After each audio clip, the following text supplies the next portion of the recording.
conference room lights were dim, casting long shadows over the polished table. Army Chief General Asim Munir sat at the head, his uniform immaculate, his gaze sharp. Around him, top brass and intelligence chiefs murmured over satellite photos spread out like pieces of a deadly puzzle. "Gentlemen," Munir began, his voice like steel, "our sovereignty is not for negotiation. If the enemy miscalculates, we will not hesitate to remind the world of our capabilities, including our nuclear deterrent." A hush fell over the room. Outside, the night was quiet, but the atmosphere was electric. Hours later, in a starkly lit television studio, Palki Sharma was preparing her segment for Vantage. The breaking news ticker screamed, "Pakistan Army Chief issues nuclear warning." Her voice was calm but urgent as she told millions of viewers, "General Asim Munir has made perhaps the most chilling statement in recent South Asian history, a direct reference to Pakistan's nuclear arsenal. What's behind this? And is the world heading toward another standoff?" Hundreds of kilometers away, the line of control was a tense ribbon of barbed wire and mountains. Soldiers peered through night vision scopes. Artillery sat loaded. Drones hummed overhead. In one bunker, Captain Haroon Khan whispered into his radio, "If the order comes, we all know what that means." No one replied. They didn't need to. In a secure location abroad, envoys from Washington, Beijing, and Moscow gathered behind closed doors. The stakes were clear. If Pakistan's warning turned into action, the shockwave would reach far beyond South Asia. One Western diplomat muttered, "The world can survive many things, but not the sun turning into fire over a city."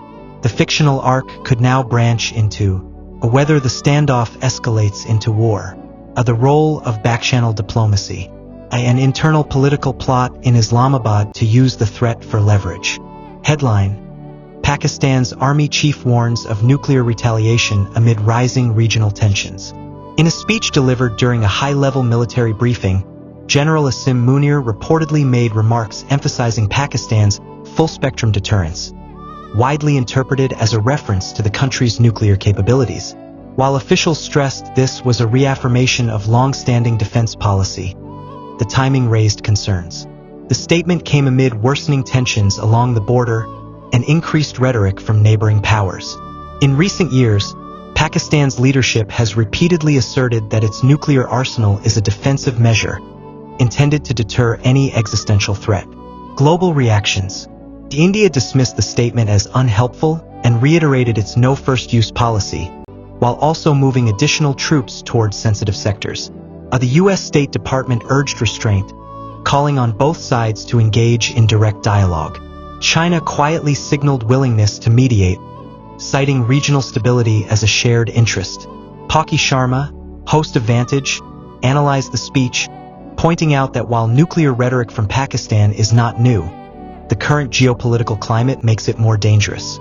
She reminded viewers that in the nuclear era, even a misinterpretation of intent can lead to irreversible consequences. In the Prime Minister's war room, aides spoke in hushed voices as maps flickered on digital screens. The defense minister, his face pale, leaned toward the PM. "We've picked up chatter, troop mobilization on the other side of the border.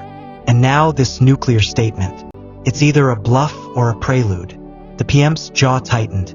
"We respond with strength but no missteps. One wrong move and the region burns." Islamabad's internal divide.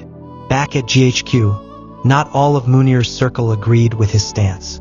In a private corridor, Lieutenant General Safdar whispered to Intelligence Chief Rafiq, "If he pushes too far, the Americans will cut our lifelines. This isn't 1999. The world won't tolerate brinkmanship like before." Rafiq adjusted his glasses. "Brinkmanship isn't the goal, leverage is.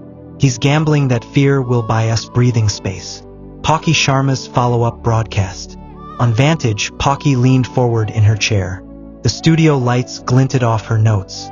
"We have to ask, is General Munir's threat purely symbolic? Or is Pakistan signaling readiness for a real escalation?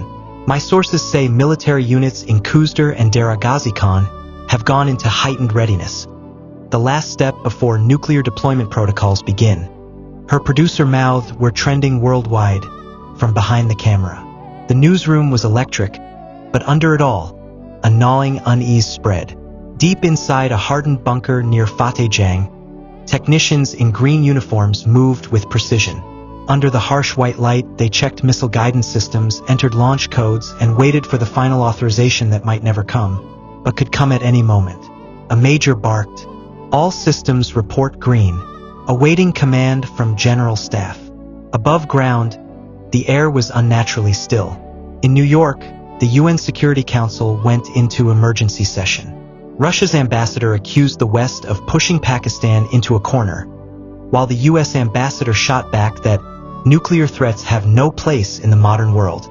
China's representative sat quietly, watching, knowing Beijing's next move could tip the balance. At 2:13 a.m., General Munir's secure phone rang. On the other end was a voice he hadn't heard in years. A foreign intelligence chief with whom he once shared a battlefield in a UN peacekeeping mission. "Asim, listen to me. I know what you're doing. But if one missile flies, the retaliation will not stop until Islamabad is ash." Munir's eyes narrowed. "Then make sure your side doesn't push us to that point." He ended the call without another word.